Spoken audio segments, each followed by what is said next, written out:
An interesting development played out earlier today in the OWCS North America scene, as top 3 finisher in the recent Stage 1 playoff M80 are making a significant roster overhaul in hopes of closing the gap with some of the tougher North American competition like Timeless and Toronto Defiant. In hopes of making this goal a reality, they cut ties with Hydron, Spectra, Renko, and Lep, and in return, they are adding in former Overwatch League superstar Happy, who's making his grand return to professional Overwatch, as well as former LA Valiant main support Liar. It may seem kinda wild to already break up a team not even a month into the season, however, it's worth noting that this is the type of flexibility you can have in this type of league. You're not locked into contracts on a franchise like you would in OWL, so if something isn't working, you can actually go out there and address it and overhaul the roster however you see fit, and that's what Coach Gator ultimately decided to do, and he even explained such a thing in a tweet earlier today as seen on the screen. And it's not like Gator and his team are fully starting from scratch. He chose to get rid of the pieces that weren't really working out and decided to build his team around foundational pieces Ultraviolet, Hawk, and Pelican, which makes a lot of sense. These are all high-level players that would be in high demand if they were free agents.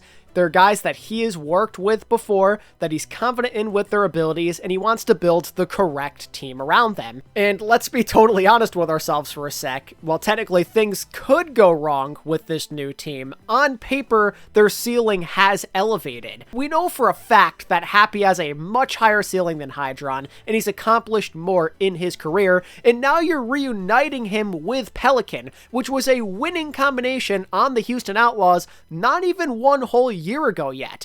A combo that got the Outlaws to the grand finals. They were that good. We've seen what they can do in a whole bunch of different meta setups. And you have to imagine part of the reason Happy was willing to be an import on this team was so he could reunite with a guy like Pelican. It is an absolute dream come true. If you can get both him and Pelly in America off of that ping, it could be a real problem. Having imports like that is going to immediately put them as one of the top level DPS duos in all of OWCS North America. Just going from Hydron to Happy seems like a really nice deal for M80 if everything goes according to plan. Hydra, no offense to him, but he didn't exactly play the greatest during that tournament. I think that is a big issue that needed to be resolved. He just wasn't playing at that level you'd hope from a guy who is supposed to be one of the best talents North America has to offer. He was getting diffed consistently throughout multiple series with Toronto and Timeless, never seemed to show up when the lights were at their brightest, and while it all isn't completely on him, he certainly was a target that seemed to be picked out time after time in some of those big matchups. So yeah, hitting the reset button there, really good, and they got probably one of the best options on the market. Happy literally just announced he was looking for a team a week ago, so the fact that Gator and M80 were able to quickly move in on that and pick him up before like a Korean team, let's say, did, is great. Now, judging Liar in terms of individual contributions is maybe a bit harder compared to Happy, who was a bit more cut and dry, but honestly, Liar doesn't have massive shoes to fill. Even just playing a little bit better could make a bit of a difference. Renko's never been that comfortable on main support, and Lep was probably one of the other big weaknesses of M80 in those matches against Timeless in Toronto, so Liar could very well make a difference on that end, especially when considering that him and Ultraviolet actually already have experience playing together. As of right now, they are current teammates at Winthrop University in collegiate. Needless to say, there's potential for this to be a mutually beneficial signing where both support players end up thriving as a result. But also, let's not forget that Gator wanted Liar on his team to begin with before the Swiss stage started. In fact, Liar was literally an original member of that team. He was their main support before that drama leak stuff all came out right as the Swiss stage deadline came and deconstructed like 3 different rosters. If it weren't for that, Liar would still be on the team anyway. So this might be ideal for Gator's vision and where he sees this team playing.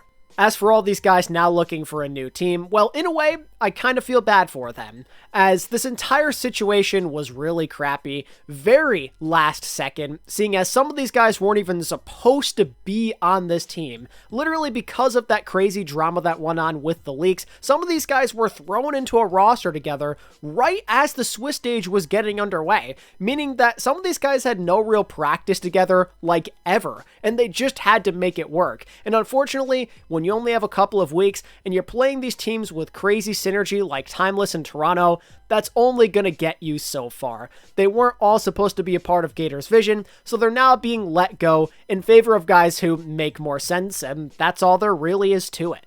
There's a good chance, because of the fact that you can make teams with whoever you want, that all, if not most of these guys, will find new teams somewhere, somehow, some way.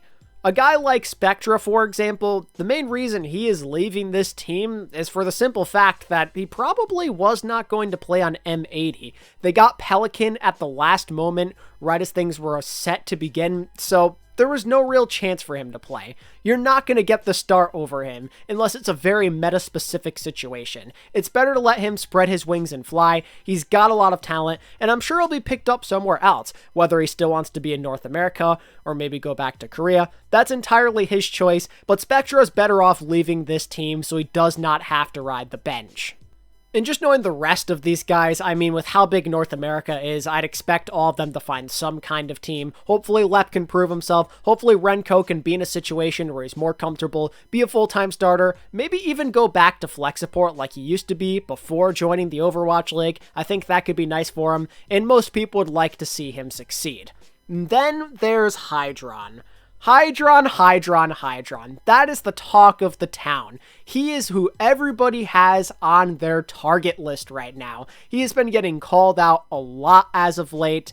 And again, part of it, not all his fault, seeing as that team was just so suddenly formed. They didn't play the greatest together. Maybe his style didn't match up with the team, hence why part of the time he was getting diffed or targeted and nobody was helping him.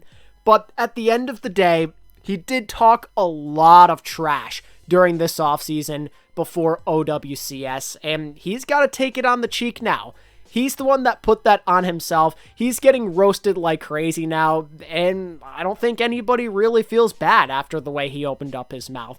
I mean, no offense, but that's just how it goes. A lot of people don't like him after burning all of those bridges, and he ended up not backing up his play whatsoever after talking that trash, looking like one of the worst performers on the team at times, while poor Pelican was deadlifting this team on 120 ping on Tracer. That is not a good look at all for him, and it does not help his trajectory with signing with a top team moving into Stage 2.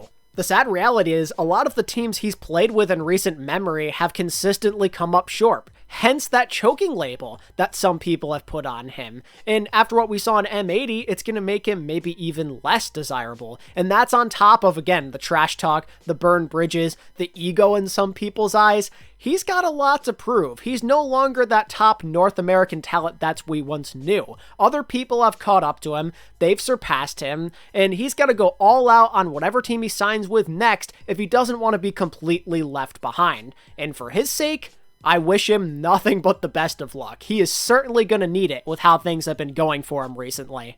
It should be very interesting to see how Hydron and all these other released players do, as well as how M80 performs in Stage 2 with a new look roster like this. Let me know all your thoughts down in the comments section. And if you liked the video and you want to stay up to date with all of the most recent OWCS news, give this video a like and subscribe to the channel if you're new. Peace.